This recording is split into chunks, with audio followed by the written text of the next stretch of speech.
عظمت ہے، اتنی بڑی عظمت ہے، اتنی بڑی کرامت ہے، کلام الہی میں اتنا بڑا شرف ہے، اعلان کر دیا، فرمایا اپنے کرنل کو ساری فوج کو، لشکر کو اکٹھا کر کے قرآن کریم کی فلاں فلاں آیت سنا دے۔ فرمایا لہم قلوب لا یفقہون بہا، اللہ پاک جل شانہ فرماتے ہیں جس کا دل قرآن کریم سمجھنے کا عادی نہیں، لہم قلوب لا یفقہون بہا، جس کا دل قرآن سمجھنے کے لیے تیار نہیں، وَلَهُمْ أَعْيُنٌ لَا يُبْصِرُونَ بِهَا، جس کا کان اللہ کا قرآن سننے کے لیے تیار نہیں، أَمْ لَهُمْ آذَانٌ لَا يَسْمَعُونَ بِهَا، أَمْ لَهُمْ آذَانٌ يَسْمَعُونَ بِهَا، جس کا کان خدا کا قرآن سننے کو تیار نہیں۔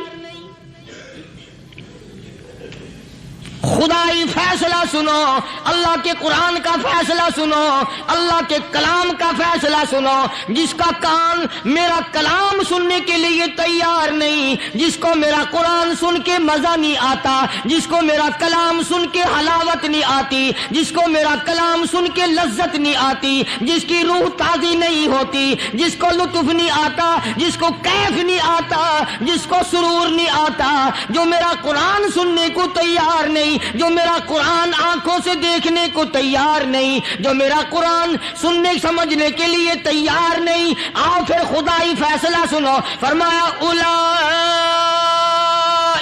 کالانعام،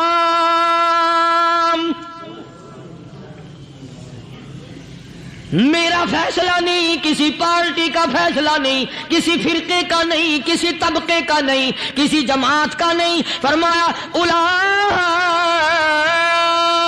الانعام، پیدا کرنے والا مالک و خالق کہتا ہے مجھے اپنی کبریائی کی قسم یہ سارے جانور ہیں،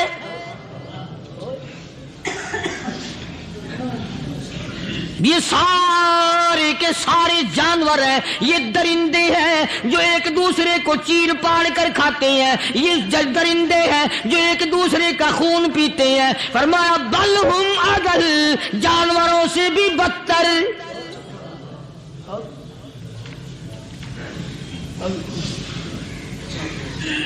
جس کے دل میں قرآن سن کر ترس نہیں، جس دل میں رحم نہیں، اپنے سے کمزور دیکھ کر جس کے دل میں شفقت نہیں، مہربانی کا مادہ نہیں، فرمایا وہ کوئی بندہ ہے، وہ تو جانور ہے، اور خدا قسم میں آ گیا، فرمایا بل ہم اضل، اس سے بھی بدتر۔ اللہ والے جو ہیں وہ ان خصلتوں کو دور کراتے ہیں، اور وہ آدمی کے مزاج اور دل میں سے ایسی چیزیں نکالتے ہیں جو اس کی بربادی کا ذریعہ بنتا ہے۔ دل کی بیماریوں کا کسی کو فکر نہیں، بخار ہو جائے آپ چڑھ جائے آپ کو پتہ چل جاتا ہے، نزلہ ہو جائے آپ کو پتہ چل جاتا ہے، کھانسی ہو جائے پتہ چل جاتا ہے، دل کی بیماریوں کا کیا پتہ چلے؟ صحابہ اکرام رضوان اللہ تعالی علیہم اجمعین کی جماعت کے اللہ پاک کے محبوب حضرت محمد الرسول اللہ صلی اللہ تعالی علیہ وسلم نے دلوں کی صفائی کی۔ پہلے لوگ جھونپڑیوں میں کچے کوٹھوں میں رہتے تھے، نہ اتنی صفائی تھی نہ اتنی ترقی تھی۔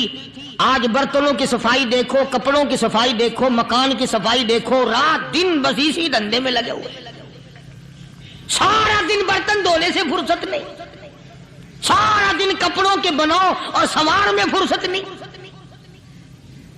تو اللہ والے ایسے موقع پر بڑی عجیب بات کہتے ہیں، وہی مجذوب ہے، مجذوب علی رحمت کہتے ہیں بظاہر تو ہر شے میں بے حد صفائی، بظاہر تو ہر شے میں بے حد صفائی، مگر دل میں ہے گندگی انتہائی، بظاہر تو ہر شے میں چہرے کی صفائی، بدن کی صفائی، نہ جانے کتنی قسم کا صابن ہے، نہ جانے کتنی قسم کے پاؤڈر ہیں، نہ جانے کتنی قسم کے شیمپو ہیں، نہ جانے کتنی قسم کے کپڑے ہیں، کیا چال ڈھال ہے، کیا نئے نئے ڈیزائن ہے۔ مجذوب کہتا سب کچھ دیکھ لیا بظاہر، تو ہر شے میں بے حد صفائی، مگر دل میں ہے گندگی انتہائی۔ جس یار کی بیٹھک میں بیٹھ کے کھانا کھایا، جس رشتہ دار کی بیٹھک میں بیٹھ کے کھانا کھایا، اسی کی بہن کو دیکھ کر آبرو پہ ڈاکہ ڈالنے کا پروگرام ہے۔ جس دوست کے گھر میں بیٹھ کے کھانا کھایا، اسی دوست کی بیوی کی عزت لوٹنے کا پروگرام ہے۔ پرانے زمانے میں اب بھی دلی جیسے شہر میں اگر دعوت کی جاتی ہے تو وہاں ایک تشتری میں نمک آتا ہے سب سے پہلے۔ عرب میں بھی دستور تھا پرانے زمانے میں، اگر کوئی دعوت کرتا، کوئی تقریب کرتا، سب سے پہلے نمک آتا تھا۔ ایک ایک انگلی ہر شخص نمک چاٹتا تھا۔ کیا مطلب؟ جس نے نمک چاٹ لیا اب وہ نمک حرامی نہیں بنے گا۔ اس گھر میں چوری کرنا، اس گھر کی آبرو کا غلط تصور لانا، اس گھر کے مال میں خیانت کرنا وہ حرام سمجھتا تھا جس گھر کا میں نے نمک چکھ لیا۔ اور مسلمانوں کی بات نہیں، ہندوؤں کی بھی یہ باتیں تھی۔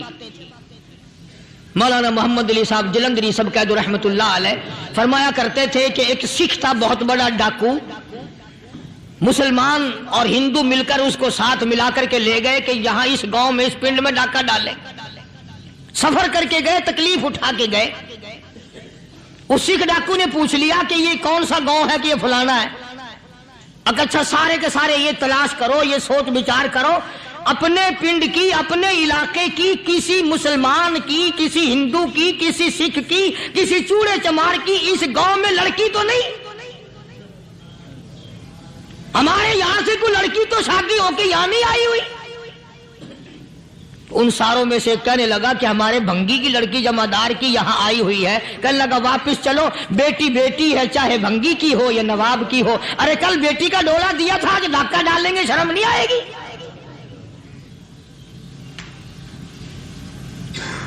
آج وہ تصور کہاں چلے گئے؟ اور ہم سب روتے پھرتے ہیں سکون نہیں، سکون نہیں، اطمینان نہیں۔ ارے اطمینان آئے گا کیسے؟ ہمارے دل بے ایمان ہے، نیتیں خراب ہے، آئے گا کہاں سے؟ صحابہ کرام رضوان اللہ تعالی علیہ مجمعین کی جماعت نے اس قدر اس بات پہ محنت کی اور کوشش کی کہ غلط لقمہ بھی پیٹ کے اندر نہ چلا جائے۔ چنانچہ میں علی الاعلان کہتا ہوں 1,29,000 صحابہ کرام، کالی کملی والے کے دیوانے اور پروانے، حضور کے یار جانثار، حضور کے ساتھ پھاقہ کھانے والے، پھاقوں مرنے والے، پتھر کھانے والے، اپنے بچوں کے ٹکڑے ہوتے ہوئے دیکھ کر لا الہ الا اللہ محمد الرسول اللہ کی صدا بلند کرنے والے صحابہ کرام کا یہ حال تھا۔ پیدل سفر کر کے جاتے تھے یہودی عیسائی، شام نکل گئے، فلسطین نکل گئے، ہندوستان آ گئے، 2 سال لگ جاتے تھے۔ اپنی جوان بیٹیوں کو مسلمانوں کے گھروں میں چھوڑ کے آ جاتے تھے۔ کبھی نگاہ نبوت نے جن کو رنگ دیا تھا، کبھی کسی صحابی پہ ذرہ برابر الزام نہیں لگا۔ ان یہودیوں کا، ان عیسائیوں کا یہ عقیدہ تھا کہ محمد صلی اللہ علیہ وسلم کے جو غلام ہیں ان کی نگاہ بھی پاک ہے، ان کے دل بھی پاک ہیں، ان کے ارادے بھی پاک ہیں، ان کے ہاتھ بھی پاک ہیں۔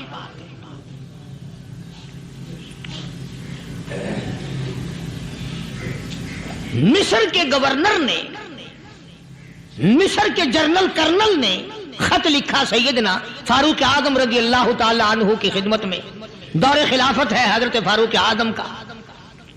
کیا خط لکھا کہ حضور مجھے کافی وقت گزر گیا ہے اور فلاں علاقے میں آپ کے حکم سے ہم نے جانا ہے اور راستہ صرف ایک ہے اور اس راستے میں جال بچھا دیا گیا۔